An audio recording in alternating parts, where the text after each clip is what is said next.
Hi, my name is Ben Berger, and in this video we're going to be doing Homework 0 Part 1. So now we're going to go over to the questions. So here we have the first question, first part of Part 1. Define a method sum, which takes an array of integers as an argument and returns the sum of its elements. For an empty array, it should return 0. So what this is saying is that we're going to have a method called sum. It's going to get an array of integers, which is just an array of numbers, and it's going to add them all up. So now let's go over into our Cloud9 programming space. I named it my first workspace. The first thing we're going to do is define def sum. It's going to take in my array. I'm going to make sure to end that. So now we're going to have to return an integer. So first we're going to declare that integer, my int, so that equal to 0. Should return that. And then to fill up my int, we're going to go through the array. So it's going to be my array.each, which is going to go through each element and store each value in x. And now my int is going to be equal to itself plus x. And it's going to just go through every element. It's going to add them all up, and it's going to go into my int. So now we can test this out, which you should always do. So we're going to call array1, set that equal to 1, 2, 3. I'm going to call sum on that array1 and puts, so we can get the value back. And then come down here. And now that gives us the value 6, which makes sense because 1 plus 2 is equal to 3, plus 3 is equal to 6. So now we can try that out with array 2. And then give us an empty array, asking for that. We can run that. And it's going to give us 0, which is what we expect. We can try with a third array, which is just one element.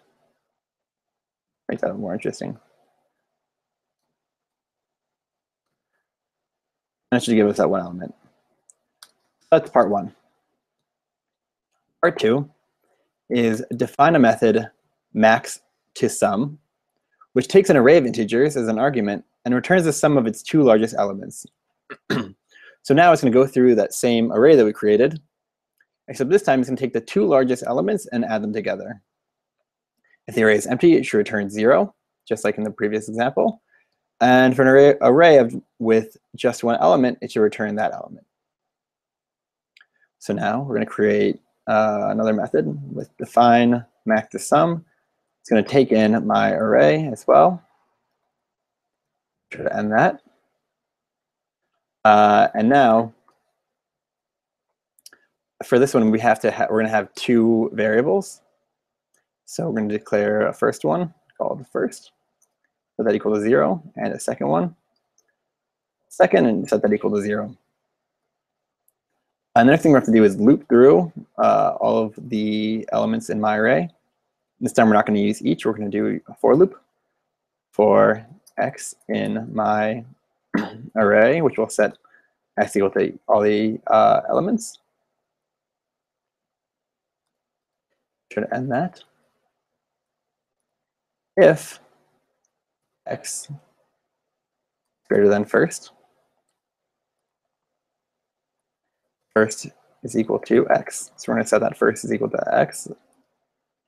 Else if x is greater than second, then second is going to be equal to that x. We're going to end that. So what this is saying is that it's going to go through, so taking our example, is it's going to go through, put x, make that equal to the 1, see if x is greater than the first, which is a 0, and it's going to put that in there. If it's not, say we already had a 2 in there, it's going to go down to the second one. It's going down to else if and see if x is greater than that second, which is 0, and put that in there. So what's the problem with this? The problem is that, say we using our example, you put a 1 in there, you put the 1 go through, it gets stored in first, then you have a 2. It sees that the 2 is greater than first, and it's going to put that in the first, except that overwrites that 1, and we lose that 1. So what we're going to do, not there, what we're going to do is we're going to make second always equal to first. That way, it's going to store a second equal to first. It's going to take that 1, put it in there, and then it's going to update that first value and make that 2. So now you have a 2 and a 1, and nothing's lost. At the very bottom, we're going to return first plus second. And that will be our sum. So to try this out, we can use the arrays that we had above here. We can print out next to sum array 1, and that should give us the value of 5, which makes sense because the two largest values are 2 and 3, and added together, those are 5. We can try with an empty array, 0, perfect, and we can try it with an array of 1 element. Excuse me. Which is 72, and that's also right. Now, moving on to the final part of homework 0, part 1. We're going to have to define a method called sum to n question mark, and the question mark means that it's going to be returning a Boolean value of either true or false. It's going to take an array of integers, like we had above, and also it's going to take an integer of n. It's going to return true if there are two different elements in the array of integers summed to n. So what this is saying is that if there are, so we have an integer n. So if there's two values in the array that are equal when added together to n, then return true. Otherwise, return false. For an empty array or a single element array, it should return false.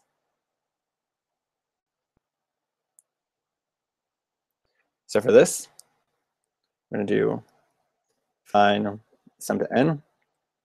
We're going to take in my array again. Also an integer n. Make sure to end that. Okay.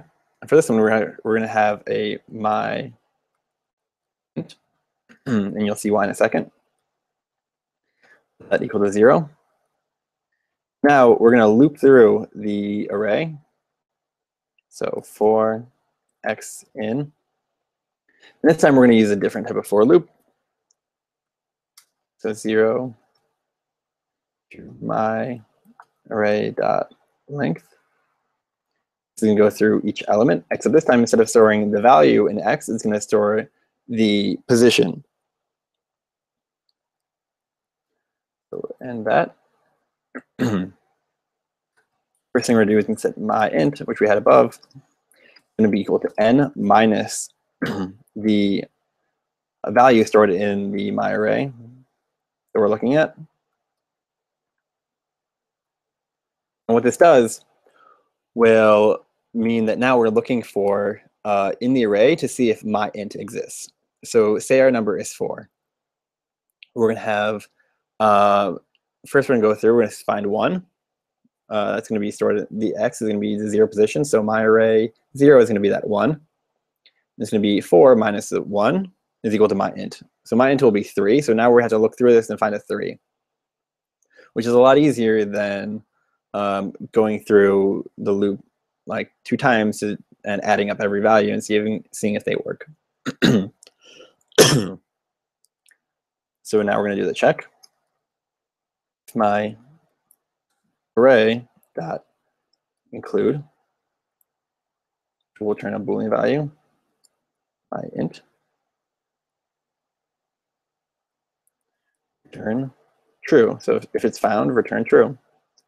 And otherwise, return false if it never finds it. Now we can test this out. So we can print out puts sum to n. Test it out with array 1 and the number 4, like we had above. Let's see if this works. And it does. It gives us true because it sees that 1 plus 3 will be equal to true. So now let's try 5. And that works too, because 2 plus 3 equal to 5. But what would happen if we do 6? Because no two elements are going to equal to 6. That also gives us true, which is wrong. It should give us false. So what's the problem here? The problem is that we don't account for those distinct elements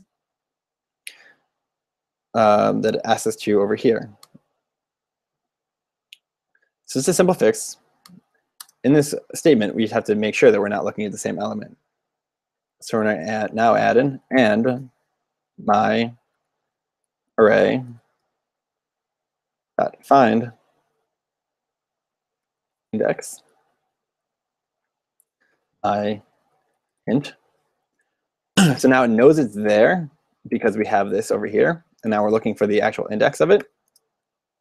We're going to make sure it's not equal to x.